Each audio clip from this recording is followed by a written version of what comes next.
네, 투자자들이 참 신중한 모습을 보인 간밤입니다. 자, 뉴욕 증시는 이제 CPI 물가 지표를 앞두고 있고 10년물 국채 금리도 다시 치솟으면서 자, 지금 관망세가 짙어진 뉴욕 증시.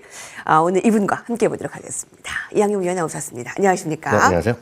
네, 오늘은 이제 뉴욕 증시가 이런 모습을 나타내기에 인사이트 흥미로운 주제로 준비를 해봤습니다. 지금이라도 금 투자해야 될까? 네. 이번 달에 금 ETF가 난리가 났습니다. 예, 여기서의 더 투자 어느 정도 가능할지 이제 궁금한데요. 네, 금에 대한 개인 투자가 분들의 관심 이렇게 높은 적을 제가 최근에 본 적이 없습니다. 국내 뉴스에서도 많이 다루고요. 미국 언론에서도 금을 어떻게 사야 되냐, 팔아야 되냐 얘기를 많이 하고 있습니다. 마치 일부 언론에서는 금이랑 지금 비트코인이랑 어느 게 더 줄지 이런 얘기까지 할 정도니까요. 상당히 지금 핫하게 움직이는 건 맞는데요. 금이 과연 어디로 방향을 갈지 방향성 뚜렷하게 제시하기 쉽지 않다는 거 수년째 말씀드리고 있는데요. 그럼에도 불구하고 최근에 좀 금이 더 강한 이유에 대해서 로이터 통신이 네 가지 정도의 이유를 설명을 하고 있습니다. 어느 정도 맞는 얘기인지는 각자 판단하셔야 되겠지만 그래도 일리는 있는 거기 때문에 일단은 배경에 대해서 몇 가지 한번 살펴보겠습니다. 첫 번째는 이제 지정학적 긴장 요인이 있는데요.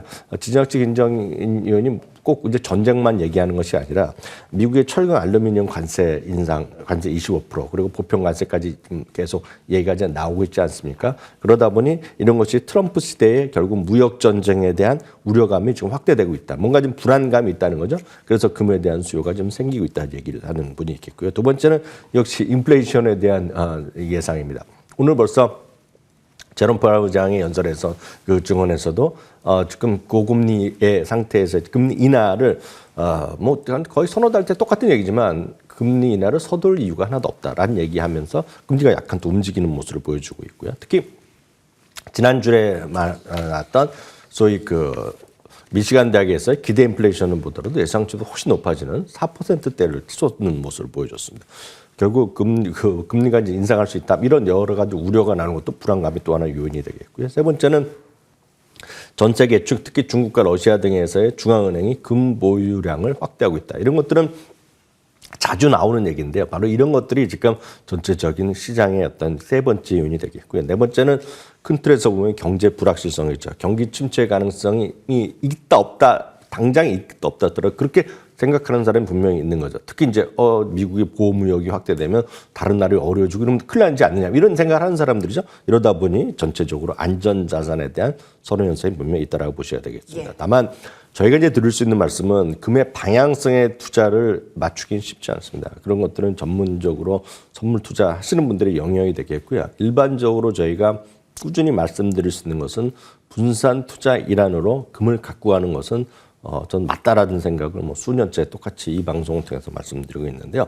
다만 투기적으로 금 투자하는 것은 미국 언론에서 일부에서 지금 비트코인과 같이 움직일 수 있다는 얘기 나올 정도로 변동성은 커질 수 있기 때문에 무리해서 모든 것을 팔고 또 금을 또 올인하고 이런 것들은 워낙 주식과 달리 금에 대한 거래 비용이 상당히 커질 수 있다는 것을 분명히 염두에 두시면서 대응하시면 좋겠습니다. 다음은 금 투자 방법에 대해서 기본적인 거 다들 아시지만 다시 한번 정리해 드리도록 하겠습니다. 가장 우리가 쉽게 얘기하는 것은 금 현물 투자입니다. 현물 투자. 현물 투자라는 것은 가끔 보면 홈쇼핑에서도 금 골드바를 팔지 않습니까? 네. 은행에서도 여러분이 금을 현물 살 수 있고 가장 쉬운 것은 동네마다 많이 있지 않습니까? 요즘 금 거래소 같은 것들이 있겠고요. 쉽게 해서 금을 파는 금은방이라 그러죠. 그걸 거래하는 곳이 있기 때문에 거기서 여러분들 사실 수 있습니다. 다만 이제 금은 이제 현물을 사는 방법인데 그런 것들은 아시다시피 부가세라는 게 들어갑니다. 그리고 상대적으로 이제 모든 금 가격은 우리나라가 해외 국제 시세보다 약간 비싸다는 걸 염두에 두셔야 되겠습니다. 약간 비쌉니다, 그건요. 그렇기 때문에 그거에 대한 그 방법 그리고 부가세가 들어가기 때문에 되팔 때는 여러분 부가세를 받을 수가 없잖아요. 네. 그 가격 차가 크다는 건 아마 저보다 여러분들이 더 많이 아실 것 같습니다. 살 때랑 팔 때랑 그런 건 염두에 두셔야 되겠고요.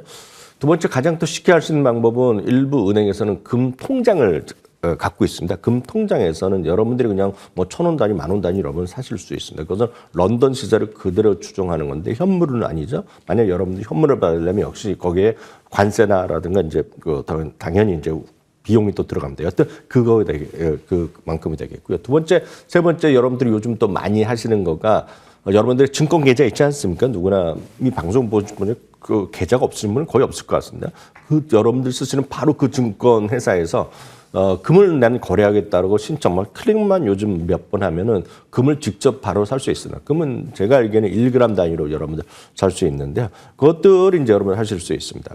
그리고 네 번째는 그런 걸 거래를 따로 신청하지 않더라도 국내 상장돼 있는 금 ETF가 몇 개 있습니다. 금 현물 ETF라는데요.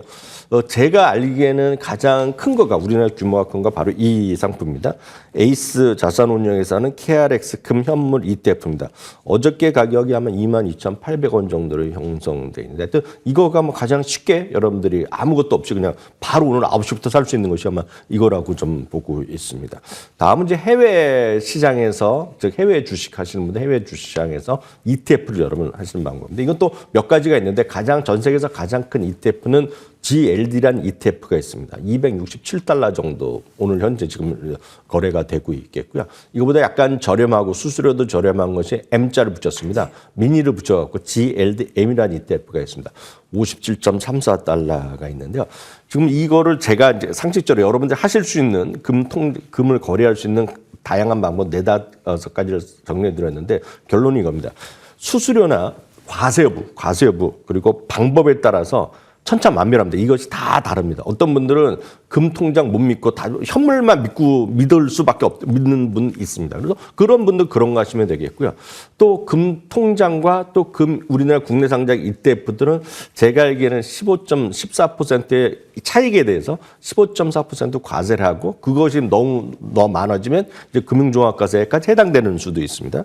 반면에 해외에서 상장된 ETF 쓸 경우에는 아시다시피 200만 원 이상에 대해서 여러분들이 250만 원 이상에 대해서 여러분들이 양도 차익을 과세하지 않습니까? 그것을 22%를 하기 때문에 다 경우의 수가 다 다릅니다. 그래서 22% 했지만 또 그런 분들은 유예가 되기 때문에 뭐가 하냐면 금융종합과세에서는 분류 과세이기 때문에 해당이 안 되기 때문에 각자 다 다릅니다. 그래서 이런 것들을 제가 설명해 드렸으니까 여러분들이 판단하셔갖고 해보실 분은 이런 4-5가지 중에서 여러분 선택적으로 하시면 좋을 것 같습니다.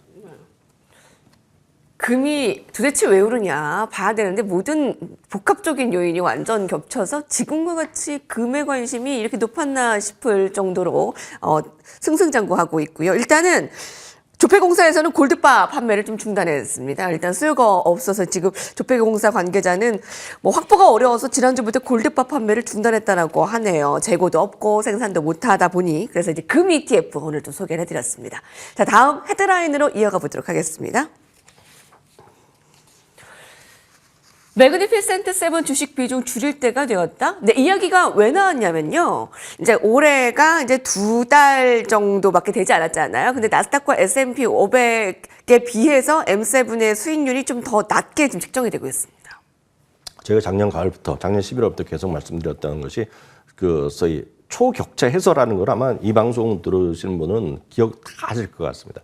핵심이 뭐냐면 매그7 주식이 여전히 이익이 잘 나가고 좋은데 그 격차가 줄어들 수밖에 없다고 얘기했는데 지금 2달 정도, 1달 반 정도 됐는데 격차가 좀 다이나믹하게 나오고 있죠. S&P 500과 나스닥 대비 매그7 주식이 지금 상대적으로 저조한 흐름을 보이고 있고요. 특히 이 중에서 메타 플랫폼 같은 건 뭐 계속 승승장구하고 있지만 오늘 약간 조정을 보이지만 테슬라 같은 경우는 고점 대비 지금 오늘 현재 지금 종가 기준 보면 한 33%, 32%가 떨어졌거든요. 그러다 보니 종목별로 보면 아주 속상하신 분 많고 있지만 전체적으로 매그7 같이 봤을 때 보면 주가 좀 재미없는 그런 구간을 가고 있습니다. 그러다 보니 여기저기서 이제 매그7 끝났네 어떻네 얘기를 하는 사람도 있고 또 주위에서도 그렇게 얘기하시는 분이 있을 것 같은데요.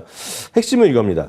여러분들이 매그7 주식을 지금 아담 파크란 분이 하는 얘기는 매그7 주식을 일제히 비중을 확대하는 것은 지금 신중해야 된다 얘기를 하고 있겠고요. 그런 관점에서 시장에서 몇 가지 요인을 얘기하고 있는데 그것은 매그7이 지금 전체 비중에서 3분의 1 정도 차지하고 많을 때는 40% 넘을 때도 있었고요.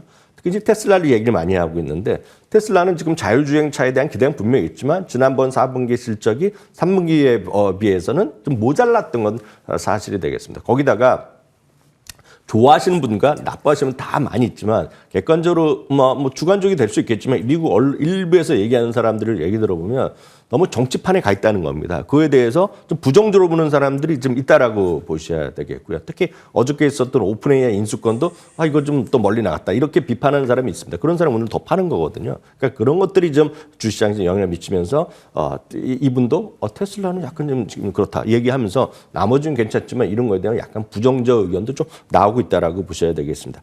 다만 저희가 드릴 수 있는 말씀은 핵심은 이겁니다. 매그7 주식이 이익은 여전히 증가하고 있지만 나머지 493개와의 격차가 줄어든다. 그 핵심부터 보신다 그러면 이 방법으로 해결할 수 있는 방법은 하나밖에 없습니다. 이 주식을 다 팔고 딴 거 한다? 그러시면 안 되고요. 기본적으로 이들 비중도 여전히 유지할 수 있으면 유지하시겠지만 다른 매그7 다른 주식도 관심을 보여야지 여러분들이 특히 올해 내년은 스트레스를 줄일 수 있다라고 보셔야 되겠습니다. 지나고 나면 매그7 주식이 다 올라갈 가능성이 있습니다. 다만 그 시기 마디마디에 움직이면서 스트레스를 받는 것은 오로지 그렇게 집중 투자한 사람들의 몫이다라는 것을 우리 냉정하게 좀 인지할 수밖에 없다라고 보셔야 되겠습니다. 그런 관점에서 분산 투자의 필요성이 그 어느 때보다 커져 있다는 것을 뭐 똑같은 말씀을 드릴 수밖에 없겠고요. 그런 관점에서 성장주 일변도를 갖고 계신 분들의 입장에서 보면 몇 가지 이템을 다시 한번 제안해드리면 VTV입니다. 전 세계에서 가장 큰 가치주 ETF입니다. 그러니까 VTV는 세상에서 가장 큰 가치주 ETF라고 보시면 되겠고요. SPY-V도 비슷한 겁니다. S&P 500 중에서 가치주를 모아놓은 것이 되겠고요.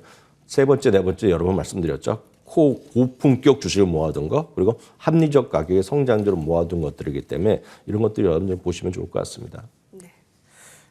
올해는 초격차의 해소라는 그 핵심 키워드를 무조건 가지고 가야 되는 해이잖아요. 저희 네네. 시작할 때 얘기를 해주셨잖아요. 올해 시작할 때 그 얘기가 나오자마자 M7이 우르르 오르는 것은 좀 아닙니다. 종목별로 좀 분열이 나오고 있는 것 같아요. 오늘 테슬라가 거의 6% 이제 급락이 나오면서 5일 연속 하락하지 않았습니까? 그런데 오늘 이 종목은 올랐습니다. 함께 보시죠. 자, M7 종목 가운데 오늘 오른 이제 애플과 중국의 알리바바 손을 잡았다. 좀 의미 좀 체크해 주시죠. 네, 물론 이 부분은 아직 애플이랑 알리바바가 양쪽에서 인정한 적이 없습니다. 다만 어디서 나온 보도냐면 디인포메이션이라고 해서 저희도 가끔 이제 보여드리는데 이게 소위 IT 전문 매체입니다. 그래서 이번에도 애플과 알리바바의 소위 내부 사람들한테 충분히 저희가 취재를 해갖고 나온 결과라고 얘기를 하고 있고 당연히 물어봤더니 아직 인정은 안 하고 있는 부분이 되겠는데요. 이겁니다. 결국 그 애플이 알리바바랑 손잡고 소위 AI 관련된 그런 것들을 좀 비즈니스를 같이 한번 개발을 해갖고 이미 중국 당국에 쓰겠다고 신청까지 했다는 얘기입니다. 보도 자체를 보면 뭐 다 당연히 될지 안 될지 모르겠지만 그 정도의 뉴스가 나왔다라고 보셔야 되겠고 아시다시피 애플이 기존에 본 바이두랑 뭔가 해보려고 했는데 지금 이 보도에 따르면 바이두랑 하려는 것이 아직 성과가 별로 안 나서 실망스러웠다. 그러면서 파트너십을 바꿨다 얘기를 하는 겁니다. 그러면서 주가 좀 올라갔다 얘기를 하고 있습니다. 그런 얘기도 있겠고요. 또 하나는 또 마켓워치 기사도 같이 얘기했는데 마켓워치에서는 이런 얘기를 하고 있습니다.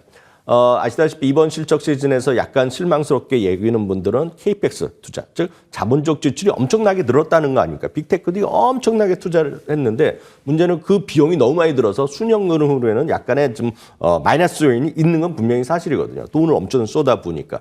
그런데 그런 거를 안 하면서 오히려 그런 것들이 다 된 다음에 디바이스를 활용해서 야 너희들 다 만들면 우리가 써주겠다 하면서 그걸 오롯이 수익을 챙길 수 있는 기업이 바로 애플이라는 겁니다. 그래서 그 마켓워치의 기사에 따르면 제목 자체가 AI 경쟁에서 마지막으로 웃는 자는 애플이다. 뭐 그런 얘기를 했다는 것도 여러분들 이런 두 가지 정도 뉴스가 있으면서 오늘 주가가 좀 올랐다라고 저는 이렇게 평가하고 싶네요. 네.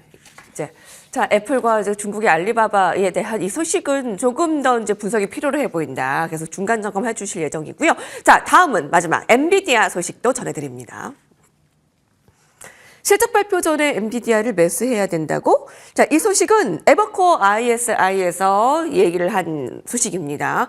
자, 이제 실적 발표가 이제 거의 끝나가고 있는데 하이라이트만 남겨두고 있죠, 엔비디아. 네, 딱 2주 남았습니다, 지금. 엔비디아는 통상 늦게 발표하는데 올해 들어서 아시다시피 엔비디아는 매수 의견이 나온 곳, 그 목표적 올린 것도 한 두세 군데 있지만 내린 것도 있을 정도로 약간은 좀 시장에서 중심에서 아주 한복판에 있지는 않습니다. 그리고 한때는 시가총액 3위까지 떨어졌고 지금 다 2위 수준을 유지하고 있는데요. 핵심은 이거죠. 뭐 딥시크다 여러 가지 얘기를 하고 있지만 결국은 압도적인 기술력을 이미 갖고 있다는 얘기입니다. 그래서 경쟁사 대비 적게는 5년, 많게는 좀 심한 평가인 것 같긴 하지만 10년까지 지금 이 여전히 시장을 경쟁을 압도하고 있겠고요. 블랙웨어에 대해서 뭐 늦다, 재고 그 어떤 공급이 늦어질 수 있다 얘기하지만 그래도 수요가 여전히 넘쳐난다 하면서 여전히 $190 실적 발표 전에 주식을 사라 그런 얘기가 있기 때문에 소개해드렸습니다. 네. 오늘 좀 속보 나온 것 좀 여쭤봐야 되겠네요. 슈퍼마이크로 컴퓨터가 지금 실적이 나왔습니다. 5일 동안에 주가가 59% 이제 오르더니 지금 시간외에서 급락을 나타내고 있습니다. 예. 지금 시간 외에서 오르고 있다고 하네요. 예. 조금 더 살펴보도록 하겠습니다. 자, 실적부터 살펴보도록 할까요? 자, 컨센서스를 좀 상회하는 모습을 나타냈습니다. 살펴주실까요? 네, 기본적으로 슈마컴은 이제 작년에 상당히 전 세계 주식시장을 올렸다 내렸다는 그런 대표적인 기업 아니겠습니까? 기본적으로 보면 실적에 대한 것도 있지만 실적에 대한 발표에 대한 신뢰성에는 의문이 있었는데 한 두 달 정도 됐나요? 저희는 보니까 이제 그 규정에 틀리지 않았다는 얘기하면서 주가는 반등하는 모습도 보여줬는데 핵심은 저는 이렇게 보고 있습니다. 슈마컴에 대해서 기본적으로 좀 중립적 시각을 갖고 있는데 가장 큰 이유는 기본적으로 여전히 투자자들의 신뢰를 100% 회복하지 못했다라는 정도. 일단 변동성 불가피한 주식이라고 보고 대응하시면 되겠습니다. 네. 슈퍼마이크로 컴퓨터에 대해서는 저희 또 내일 이 시간에 좀 분석을 해봐야 되겠네요. 지금 워낙 지금 속보로 나오고 있기 때문에 다시 전해드리도록 하겠습니다. 감사합니다.